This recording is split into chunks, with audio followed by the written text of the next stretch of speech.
Welcome to this explainer. Go ahead and pull up a chair, get comfortable, because we're going to get right into it today. We're unpacking a really fascinating dynamic, one that actually affects every single one of us, and that is our absolute obsession with instant fixes. You know the feeling, right? When things go wrong, we want them fixed right now, perfectly on our schedule. But what if our very concept of time and urgency is fundamentally flawed? What if it's completely blinding us to a much deeper wisdom?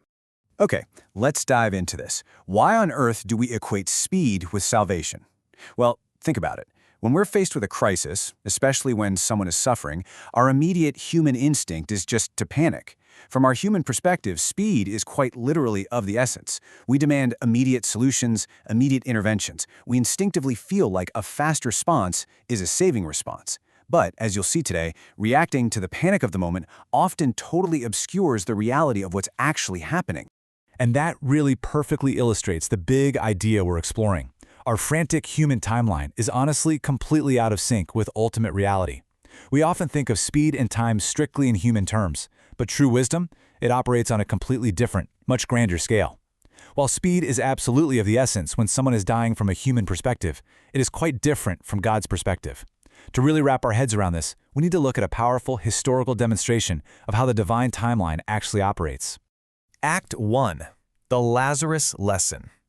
Let's step into that historical demonstration right now. Take a look at this timeline of events. It's a visceral scene. A beloved brother dies, and Jesus receives the news. The man's sisters, Martha and Mary, are just absolutely gripped by grief. But instead of rushing to the rescue, there's this purposeful, seemingly agonizing 4-day delay. Literally, by the time he arrives at the sealed stone tomb, Lazarus has been dead for 4 days. From a human standpoint, this looks like a complete and total failure of speed. But this specific event communicates clearly God's view on timing. This brings us to a really profound insight from our source material, noted as Papa's take. It says, speed can often create confusion, mistakes, and hide the reality of the situation. Jesus didn't go immediately. He operated in divine timing, not human timing. The fact that Lazarus was undeniably dead for 4 days completely changes how we comprehend the ultimate power over death. It actually points directly ahead to Jesus' own death and resurrection. It is such a strong lesson about the absolute limits of human understanding. Yet right before the miracle happens, Jesus gives a very specific command. Take away the stone. Now, he doesn't need them to move it for his power to work, right? But he calls for their active obedience first. God so often calls his people to act before they ever see the divine result. It's really about surrendering our frantic need for an immediate fix and choosing to participate in a timeline we just don't fully understand. Act 2. Solomon's Paradox Explained. Let's shift gears for a second from theology over to psychology, because modern science actually mirrors this exact limitation. So King Solomon was renowned as literally the paragon of wisdom. People traveled from all over the known world just to get his advice. Yet there is a massive, tragic irony here. While he was an unparalleled advisor to everybody else, his own personal life was a complete shambles. Bad decisions, poor choices that eventually split his entire kingdom. This specific human flaw is so universal, researchers actually named it Solomon's Paradox. Psychological scientists Igor Grossman and Ethan Kross dug into exactly why this paradox happens.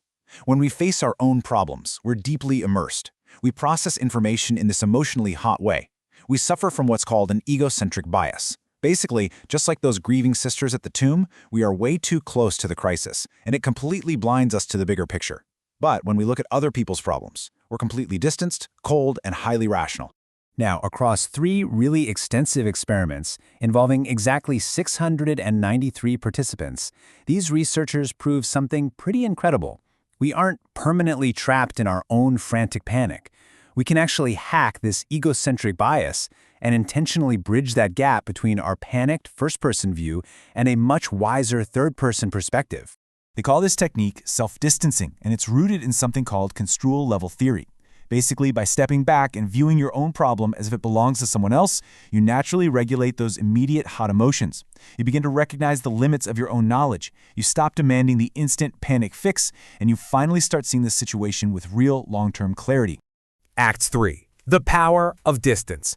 Let's bring these two massive concepts together, shall we?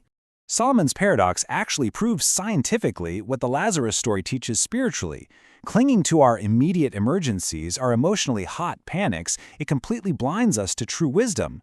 Whether it's the psychological practice of self-distancing or the biblical lesson of having real faith in divine timing, both of them require us to intentionally surrender our frantic egocentric timeline. I want you to just pause for a second right now and reflect on your own life. Think about a situation where you are absolutely demanding an immediate resolution.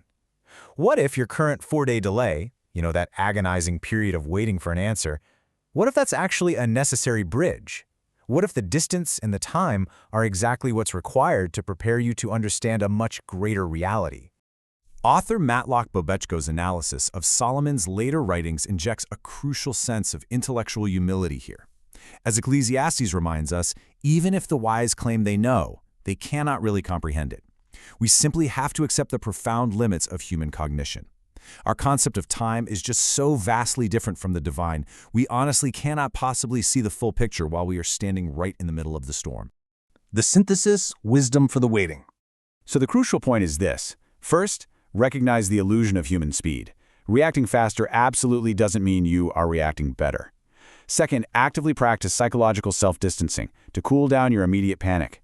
Third, embrace profound humility about what you actually comprehend in the moment. And fourth, trust that the waiting period has a purpose, even when it feels like a total failure of timing. To bring it all home, we return to a final thought inspired by Papa's take.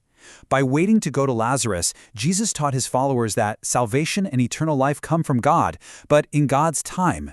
It beautifully encapsulates our core message today. True wisdom means stepping back and trusting a timeline that is vastly larger and infinitely more purposeful than our own. Which leaves us with one final lingering question for you to reflect on as you go about your week. When the crisis hits and the pressure mounts, are you just reacting to the panic of the moment, or are you willing to step back, take a breath, and wait for the wisdom of the fourth day? Thank you so much for joining me in this explainer. Until next time, step back and give wisdom the time it truly needs.